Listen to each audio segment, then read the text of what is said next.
So today I wanted to make a video talking about how Honkai Star Rail could possibly make version 3 its most balanced version in the history of the game in terms of the power balancing for all released characters. Now, the reason I say this is not only because of the old character buffs, but as well as the introduction of territories. As you guys may or may not know, certain high, lore value characters in this game, basically characters who are very, very high in terms of popularity or importance in the story, they sometimes get some unique gimmicks, and a recent one that was added in version 3 with Castris was a territory, right? However, Castris isn't the only one getting this. Phanon has one as well, and Cyrene is as well rumored to have one.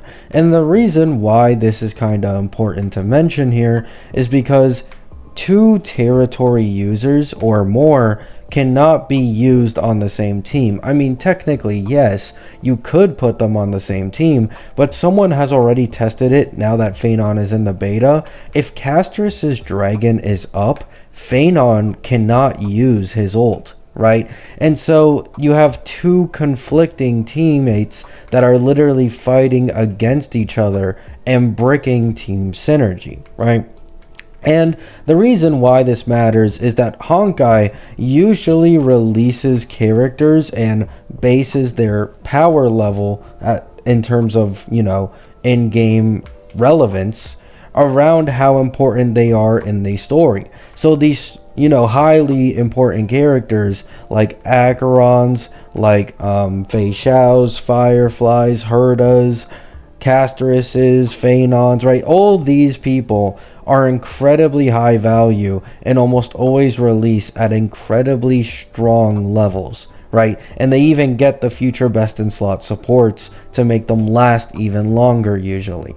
And the reason why I bring all of this up is because Cyrene should be the first Emanator support that we get in the history of this game. Yet Castris and Phanon will not be able to use her because of clashing territories, right? And I've seen a lot of people who are like, oh, this fucking sucks. I want to run my Phanon with Cyrene. I want to run my Castris with Cyrene. And I 100% get that. But whether it be directly or indirectly, with this whole territory clashing thing, every single other DPS without territories who is probably going to continue to be behind like Phanon and Castris level will instantly be elevated, likely by a good amount, unless they have an incredibly already niche support that is just so good Cyrene can't power creep them. But like a Maide, a Noxa, a Glea, a Saber, right? Like characters like this actually have the ability to notice a pretty significant performance jump if Cyrene ends up being as strong as I think she will be, while Castris and Phanon will stay at the exact same power level as before because they cannot actually play with Cyrene because of conflicting territories.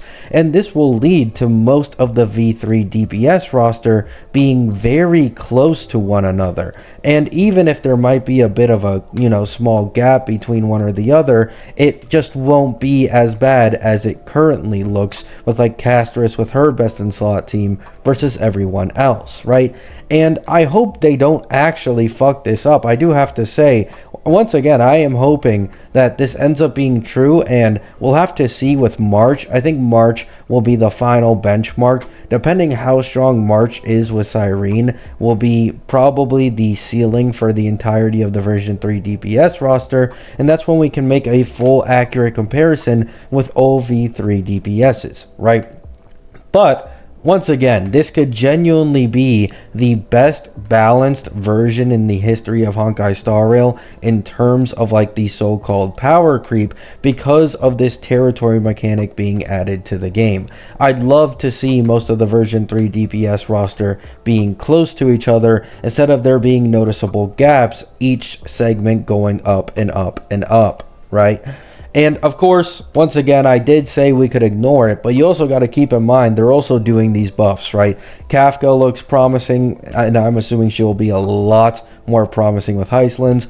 Blade looks promising. Jingliu looks the least promising, but even she got some, decent buffs. Silverwolf looks absolutely amazing. If they continue these buffs in cycles, then I truly think that Honkai Star Rail has never been better in terms of how good or bad the power creep is in a way, right? So that's all I wanted to say. A very quick video talking about the possibility of version 3 Honkai Star Rail being the first version in the game's history where they actually try balancing all of the DPSs that released in a single version. I am actually of the opinion I don't mind if there's a decent, gap of power creep, but so long as it's at the beginning of every single new version, right? Like, it makes sense, right? This is a year later. This is a new version, a new roster, new story. We're moving on. I don't mind seeing like a 30 to 40% power creep after a year. However, the way Honkai Star Rail has been doing it for a long time now is that every 2 to 3 patches, there is a new top DPS, and it's usually by a noticeable gap. So I am hoping, personally, that they do fix this with everything that they have going on for themselves in version 3. Maybe I'm giving Hoyo too much credit, but we'll let time tell, and we'll see how this take ages. Love you all. Hope you have a great day. Hope you have a great night. Peace out.